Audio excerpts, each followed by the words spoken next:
c'était un peu une thérapie parce que j'avais pas mal de questions comme ça sur mon parcours, sur mes origines. Mais une fois sur place, c'est la douche froide. Une fois arrivé ici en Belgique, c'est la douche froide pour vous. Ta mère doit retourner au Congo. Ton frère et toi, vous êtes placés par le juge jusqu'à l'adoption. En province. Donc j'ai quitté vraiment la province, mes parents adoptifs. Je suis arrivé ici à Bruxelles. Et à Bruxelles, en fait, de ce court-métrage, j'ai découvert en moi une passion pour le cinéma, une passion de figurer devant une caméra, etc. Et c'est comme ça que j'ai choisi le cinéma, justement, pour raconter mon histoire, mon récit de vie. Et justement, en parlant de ton histoire, sur Retour aux sources, le titre de ton documentaire, qu'est-ce que ça fait de retourner dans son pays?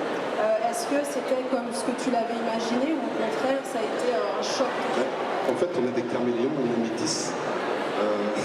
Tu rigoles Astrid, mais c'est normal, ça fait.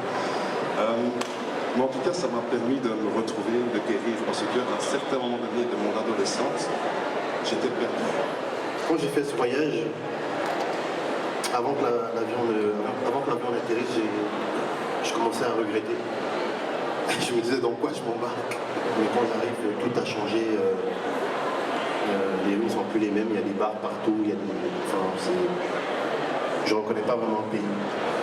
Mais mon père ne me reconnaît pas non plus, parce que barbu maintenant, ouais, j'ai changé physiquement, je suis plus costaud et tout ça. Il me dit, ah, maintenant tu peux te un monsieur qui connaît la littérature française, enfin moi il m'a toujours impressionné. Il me parlait à chaque fois que je l'avais au téléphone, oui, Victor, enfin, il me parlait toujours des auteurs français et tout ça. Donc c'est un monsieur qui a manqué à ma vie, dans le sens où je sais que c'est l'époque, on est un peu dans l'époque de la femme, et c'est pas une mauvaise chose, je pense. Mais le truc qu'on parle pas assez de la place d'un père dans la vie d'un jeune garçon. Donc en retrouvant mon père, c'était une grosse dose d'euphorie. Mais on parle pas assez du racisme qui existe dans les communautés noires. Et moi, ça m'a vraiment donné des idées, justement, plus tard, via l'ASBL Retour aux sources, à créer, essayer de créer une structure, justement, pour venir en aide à ces enfants-là, leur apporter un minimum de confort, je dirais, ne fût-ce que manger, de boire le matin, midi, soir, comme nous en Europe, on a la possibilité de le faire. Il y a un auteur qui explique qu'en fonction de l'environnement dont on vient, souvent on peut avoir certains comportements et une certaine psychologie. Dans Repère, je dénonce beaucoup la violence institutionnelle. J'ai vite compris ce que je voulais pas devenir. Donc voilà, c'est de la violence, on est dans une espèce de rancœur vis-à-vis de ceux qui ne sont pas comme nous.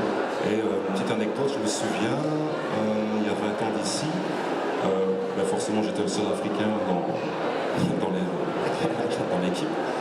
Et quand l'arbitre prononçait mon nom Moussangou, voilà, juste simplement pour vérifier mon équipement, etc. Et il y avait l'équipe adverse qui rigolait. C'est une histoire pour moi qui est universelle. Je suis pour la réconciliation. Mais malgré toutes ces choses que j'ai pu subir, que ce soit les mots de ce monsieur ou les coups de ce monsieur, j'ai pas écrit mon livre uniquement pour des personnes noires. Ça a été pensé ou ça s'est fait complètement par hasard? Bah non, moi avant tout c'est pas personnel. Donc comme Astrid le dit aussi, c'est un message universel. C'est ainsi un message d'espoir qu'il faut tous s'unir, quelle que soit notre couleur de peau, nos origines, notre sexe, notre orientation spirituelle, et recommencer à zéro. La quête de la paix, c'est une quête qui dure toute une vie. J'ai écrit ce livre parce que je sentais que j'étais en train de m'éteindre. Donc j'ai écrit ce livre comme une thérapie. Je ne peux pas vraiment dire que j'ai trouvé la paix, mais je pense que je suis sur la bonne voie. Je suis sur le chemin de la guérison. Il y a certains moments, tu es beaucoup plus serein que d'autres moments, mais il faut savoir trouver son équilibre. Que diriez-vous par exemple à un jeune homme ou une jeune femme ici qui a peut-être le même parcours que vous? Quels seraient les conseils, si vous aviez un mot à lui dire en retour après tout votre parcours, ce serait lequel? Vas-y, fonce, n'hésite pas, lâche-toi. Et prends ton temps. Qu'est-ce que je dirais à un jeune ou à une jeune? Je lui dirais, il n'y a pas que des mauvaises personnes. On ne laisse pas de place à l'autre, on se dit, de toute façon, vous êtes tous les mêmes et tout ça. Donc donne une chance à l'autre et surtout crois en toi. J'aimerais finir sur ça. L'artiste et écrivain ivoirien Amadou Kourouma disait « Quand on ne sait où l'on va, qu'on sache au moins d'où l'on vient ». Merci de nous avoir honorés de votre présence, mais surtout de nous avoir livré autant de choses intimes et sincères aujourd'hui. Merci d'être des exemples pour beaucoup de personnes qui vous lisent ou qui vous regardent.